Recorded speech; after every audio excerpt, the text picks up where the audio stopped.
2. 1, 2, 3.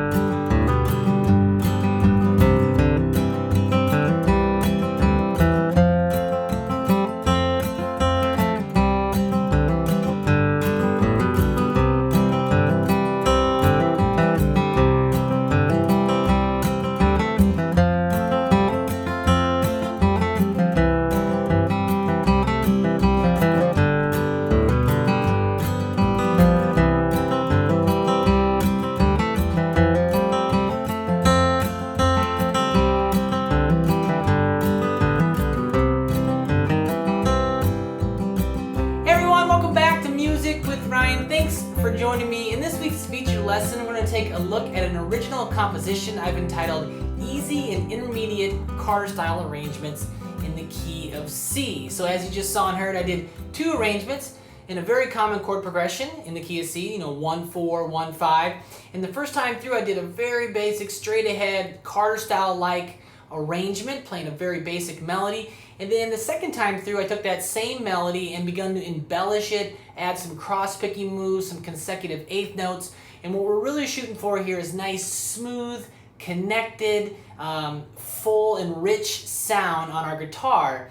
And this style of playing is really great because we can play the melody while we accompany ourselves, sometimes known as Carter style.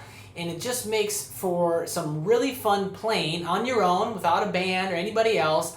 And that's what I did. You take that basic melody and then you can start to embellish it and make it sound really smooth and, silky smooth, if you will, on the guitar. All right, so that's what we're trying to get at in this basic arrangement, intermediate arrangement here. So if you'd like to access the full-length lesson, just click the link below. It will shoot you on my website. This lesson is going to come with about 30 minutes of video, downloadable PDF tabs, and 3 speeds of audio backing tracks. All right. Now, if you really like the way I teach and approach learning, learn about being a premier member at the site for a monthly, quarterly, or yearly fee. You can access over 350 video lessons just like this one, plus all 3 of my courses. And if you really love bluegrass and old time and Carter style, I have tons of lessons over there, again, just like this one. So give it a look if you feel like I might be a good fit for you. For now, we're going to start breaking down the first arrangement. We'll bring the camera on in, put the tabs on the screen. Thanks for watching, and I hope you enjoy. All right, let's go ahead and start breaking down the lesson for easy and intermediate Carter style arrangements in C. And we are going to, of course, for this video clip, dive into the easy or the first arrangement of the 2.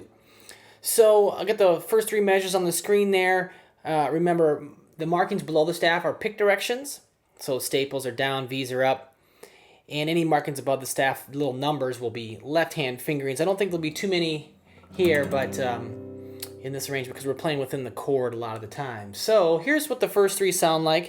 It has a pickup on beat 2, and that's what the first marking on the first measure is a quarter note rest. So it'd be 1.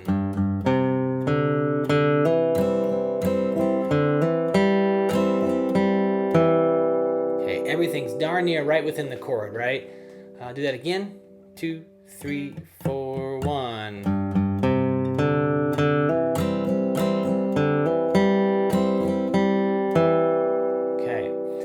And, we're in the key of C, and as you might notice, I got a little bit of a different fingering in the left hand. I'm not going to do this fingering every time I play a C chord, but at the beginning I will, and I do in a lot of other Carter style. And essentially I have a C chord, but then I put the G in the bass, and so now it becomes sometimes known as a slash chord, or C/G, so C chord, but then I put that G in the bass. I put my 3rd finger on the low string. I put my pinky on the A string, okay, both in the 3rd fret. And it has a nice, thick, lush sound to it. And I get to make some of the notes ring over top of each other. So in the first passage, the first phrase, that all rings. And that's what I'm looking for, and that's what I want.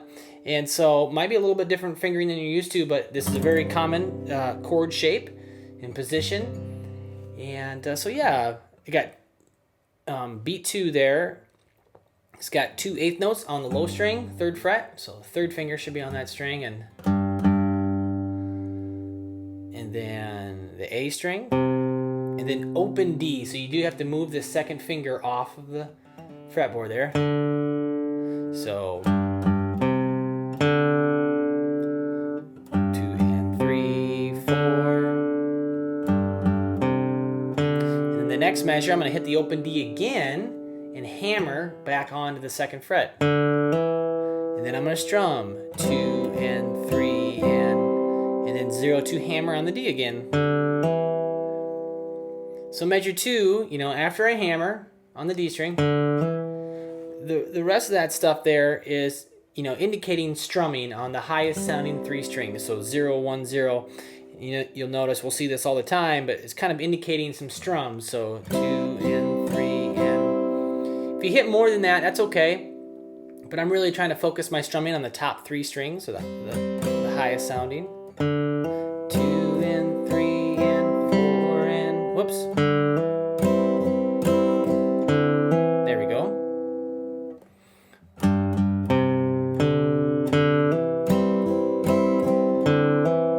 And then go to the next measure, open G, strum, open G again, D string.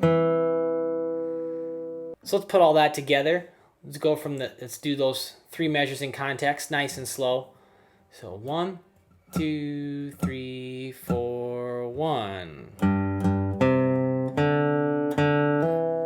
and 3 and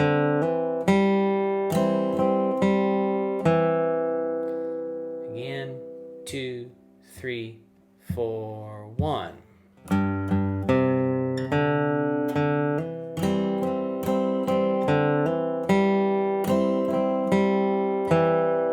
Okay, so those are the first 3 measures right there. And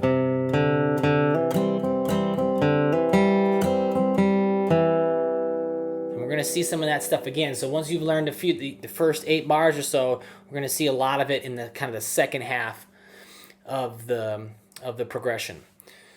Let's put the next few measures on the screen there. Then get over the F chord, and they sound like this. Ready, go.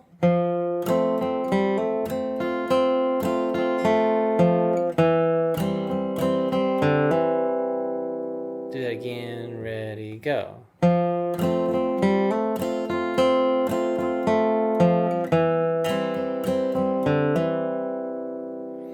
So I got the F chord there. I'm going to play the 3rd fret of the D string, the root note, of course, and then strum. So, and then 0, 2, hammer on the G, and then strum. 1,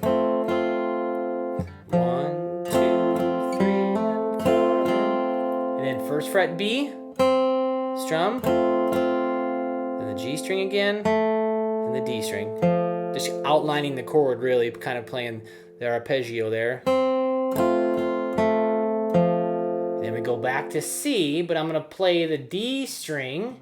I'm going to finger my C chord, but I'm going to play that D string. And then strum 2 and 3 and then 0, 2, hammer on the D.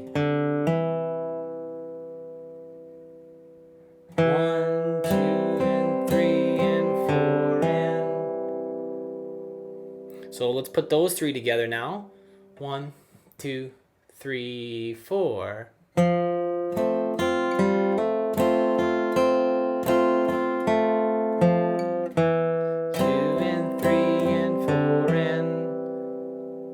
Again, just a little quicker. 2, 3, 4.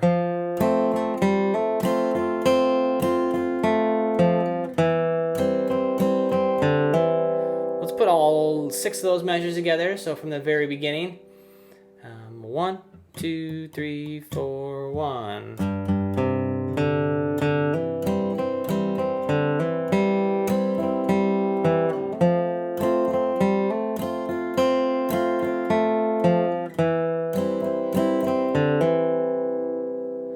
Last time, those 6 measures.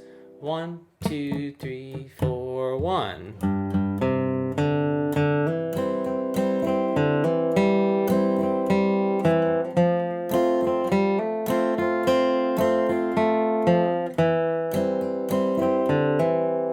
Okay, there's the first 6 measures. Let's move on when you're ready.